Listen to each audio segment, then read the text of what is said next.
Akkam jirtu daawwattoota keenya kabajamoo har'a oduu haaraa isiniif qabannee dhufnee jira. Muummichi ministeeraa Dr. Abiyyi Ahmad gara Somaaliyaa imaluuf deeman mariidhaaf. Marii kana kaayyoon marii kanaa maali kan jedhuu fi akkasumallee muummichi ministeeraa maaliif akka garas imaluu deemu viidiyoo bal'inaan qopheessinee jira. Bal'inaan isin dhageessifna. Gama biraatiin TPLF, OMN miidiyaa neetworkii fi akkasumallee Afrikaa Intelligensii himata irratti banee jira jechuudha.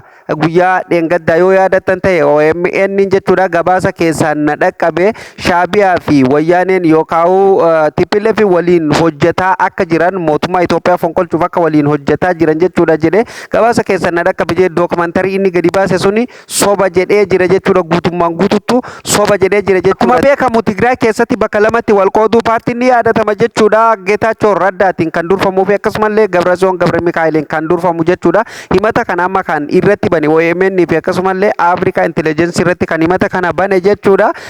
Warreen garee Gabrazoon Gabra Mikaa'eliin durfamu jechuudha. Akkuma beekamu OMN duraanuu ni jibbanii amma daran balaaleffataa jiran jechuudha. Bal'inaan isiniin gaha jechuudha.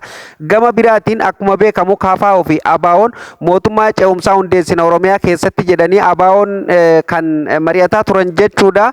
Sagalee mootummaa Itoophiyaa kan ta'e kan yeroo hedduu irra deddeebiin gadi bahee waa dubbatu sagalee mootummaa Itoophiyaa ta'ee dubbatu Haayiluu Addunyaa deebisee jira jechuudha. Wanni ABO fi KFO'n dubbatantu ni qushaasha jedhee jira jechuudha. Jara maali namni akkanatti nama waaju qushaasha jedhanii bar dhugaa rabbi qushaasha wanni ABO fi KFO'n oofantu yoo seeran beenne abaacaa jenne hanga zaatti isin barsiifna koottaa jeen jechuudha. Kuni sagalee mootummaa naannoo Oromiyaatii fi mootummaa federaalaa Itoophiyaati jechuudha. Haayiluu Addunyaa akkuma beekamu yeroo hedduu sagalee mootummaa kanaati jechuudha. Akkuma beekamu waa hedduutu walga'ii sanarratti dubbatame waan achirra dubbatame illee mi'aan hanga tokko viidiyoo keessatti ni argattan jechuudha. Walumaa galatti mootummaan Itoophiyaatii fi akkasumallee mootummaan naannoo Oromiyaa wanni ABO fi KFO'n seerri isaan tumanii fi achitti isaan dubbatan suni yakka jedhanii jiran jechuudha. Deebisanii fi jiran jechuudha. Kanallee isinitti himaa akkam jirtu daawwattootaaf kabajamtoota Oromoon baga deebiin gara chaanaala keenyaa dhuftanii namoonni haaraa taatan subscribe godhaa miseensa maatii keenyaa ta'uu hin dagatinaa viidiyoon namoota hedduu bira akka dhaqqabuuf like share godhaan isiniin jedha. Daawwattoota keenya kabajamoo fi jaallatamoo meegaa jalqaba irratti kan waliin ilaallu jechuudha. Waa'ee TPLF fi akkasumallee Shaabiyaa kana jechuudha kan yeroo ammaa kana OMN irratti bakka balaaleffannaa addaa banaa jiran jechuudha. Nama hanga subscribe illee irraa kaafadhaa jedhan takka gayaa jiranii jechuudha daawwattoota keenya.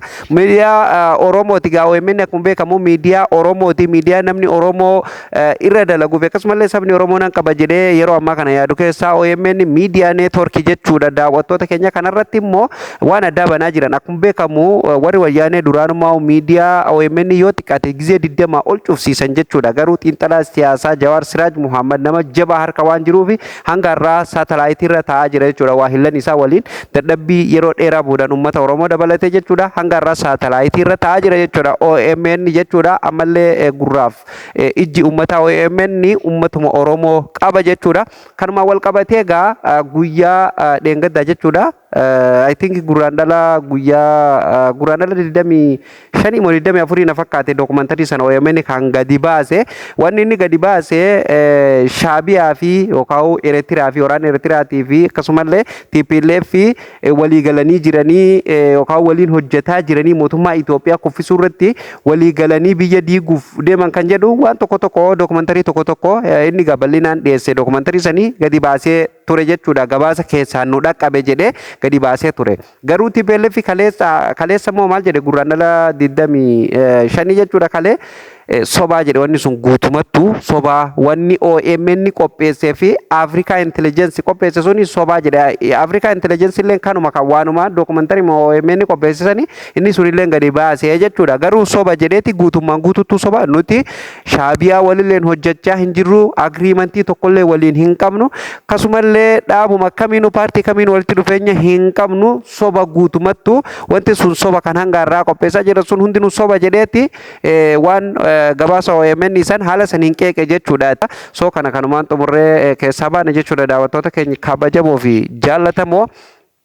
Kanatti aansee jechuudha waa'ee marii ABO fi KFO'n torbaan kana jechuudha gurraandhala 19 irraa hanga gurraandhala 22 guyyaa afuriif kan gurraandhala 23 na fakkaate kan isaan itti xumuranii guyyaa afuriif walgahii ta'aa turan mootummaa ce'umsaa Oromiyaa keessatti hundeessinee nageenya Oromiyaa immoo waboon akka nu eeguu danda'utti isaan waardiyyaa goona jedhanii haasaa turan jechuudha. Waboolleen mormatuu isaanii yaadatamaan illeen isiniif gabaasee ture jechuudha. Ajajaan olaanaan waboo jireenya guddataa jechuudha dubbatee ture.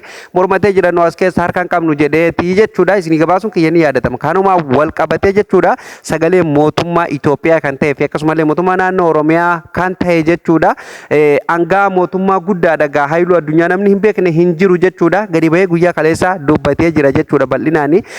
Inuma qeeqa bira darbee jechuudha wanti sun hanga arraba na fakkaate hin ajjeesee bar jara KFO fi ABO ni ajjeesee bar qushaasha jeeni bar waan qushaasha dubbatanii jeeni bar jarana yoo baroomsa hin qabne yoo seera hin beekne waan seerri ta'e abaa caadaa zaa jennee hanga zaatti isin barsiifna. Qophiidha jeen seera isin barsiisuuf qophiidha jeen jechuudha. Akkasi qeeqaman laal dhugaa rabbi walgahiin ABO fi KFO'n torbaan kana ta'an sun jechuudha warra mootummaa bichaa osoo hin taane saba hedduu mufachiifte jechuudha dhugaa rabbi sabuma Oromootu hedduu mufachiifte. Akka inni jedhetti gaa amma waraanni bilisummaa Oromolleen hanga tokko harka kennatee yookaan karaa nageenyaa qabsoo karaa nageenyaa filatee gara galuutti deemaa jira. Kana arganiiti uummanni hundi akka mootummaa jala deebi arganiiti biddeena isaaniitu cufame goraarroo isaaniitu cufame naamiti gaa kana kan jedhe hayluu addunyaatti kan jedhe jechuudha. Namni inni akkana jedheen kuneennu ABO fi KFO'dha jechuudha. Warreen mootummaa ce'umsaa Oromiyaa keessatti hundeessinaa jedhan sani jechuudha. Isaan saniin akkas jedhee beekadha. Amma uummata waan tokko lafaa uumanii uummata kararraa qabanii jeequmsatti uummata kakaasanii uummata ammallee balaa keessatti deebisuu fi waan kana lafaa uumanii jee kuni guutummaan guututu waan seera cabsuu jee yoo seera hin beekne jedhan seerallee isin barsiifna seera isin barsiisuuf qophiidha jedheen itti qoosee jechuudha. Hangaa mootummaa kun jechuudha. Duraan gaa gadi bahee hoggaa mootummaa kanaan waa jedhame qeeqni mootummaa kanarratti ka'ee gadi bahee sagalee ta'e kan irraa dubbatu mootummallee kan keessan dubbatu Taayyee Danda'a Areedoo ture jechuudha. Taayyee nama ofirraa callisee gara qabsoo sabatti waan addeebee fakkaata jechuudha. Kanuma wal qabatee gaasaan boodan keessa fo'ee ga'e Taayyee mana hidhaa galee boodan jechuudha. Hayluu addunyaatti gadi bahee yeroo hedduu kan dubbatu jechuudha.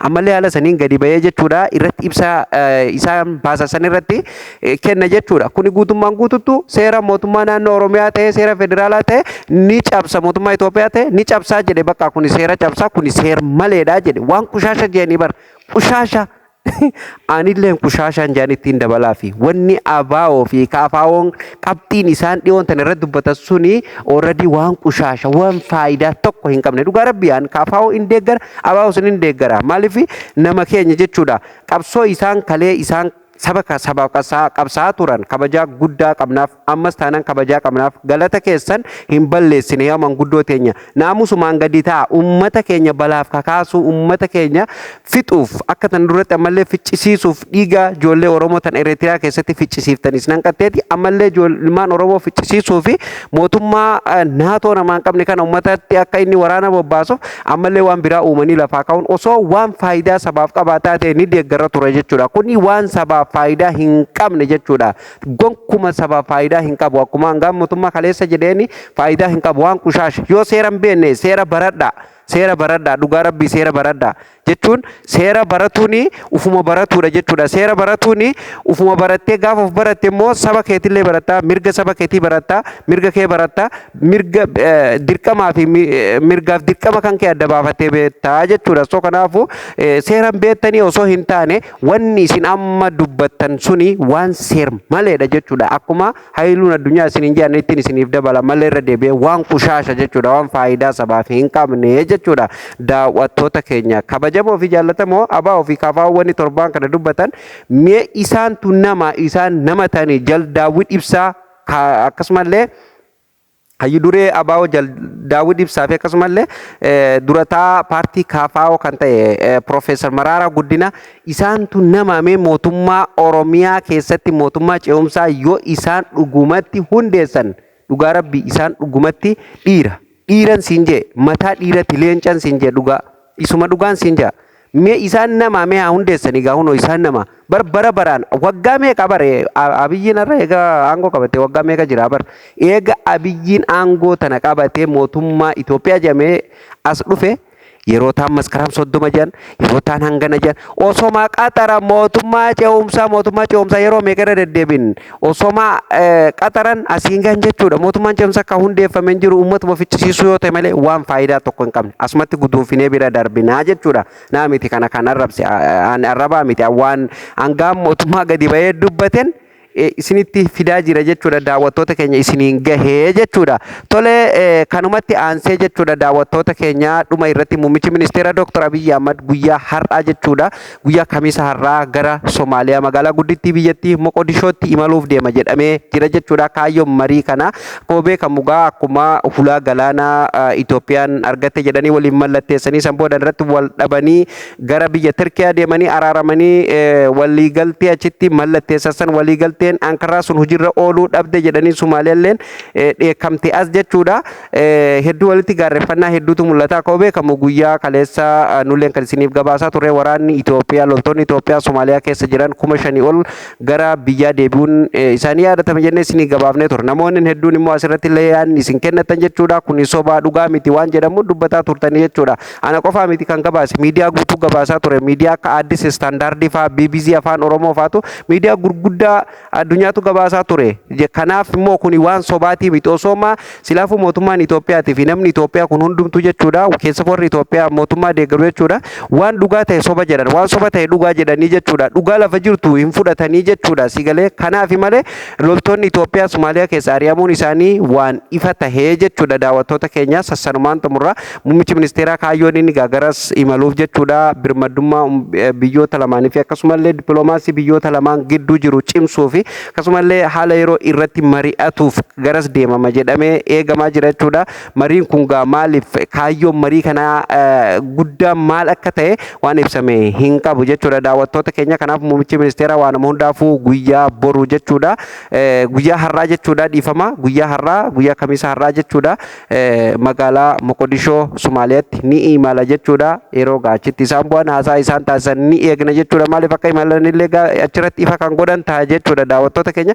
Yola gaarii jennaan gaa hundumaafuu waggaa meeqa boodaan jechuudha waggaa meeqa boodaan gara Somaaliyaa imaluu mootummaa Itoophiyaa isa jalqabaati. Eega wal dhabdeen uumamte boodaan mootummaan Itoophiyaa garas imaluun isa jalqabaa tahuu hangaa mootummaa gadi ba'ee dubbatee jira jechuudha daawwattoota keenya kabajamoo fi jaallatamoo oduuf odeessaaleen keenya kanarraa gara goolabamutti deemee jira jechuudha daawwattoota keenya guyyaa guyyaan oduuf odeessaalee keenya argatuuf jechuudha fuula YouTube Oromaan subscribe godhuun miseensa maatii keenya ta'uu hin dagatinaan isin jedha viidiyoon namoota hedduu bira akka dhaqqabuuf like share gochuu hin dagatina daawwattoota keenya kabajamoo guyyaa guyyaan oduu babbareedaa oduu gaggabaabsinee kan isiniif qindeessinu ta'a jechuudha daawwattoota keenya kanarraa asumarratti goolabamaa kan itti aanu amma walitti deebinutti nagaa ta'a.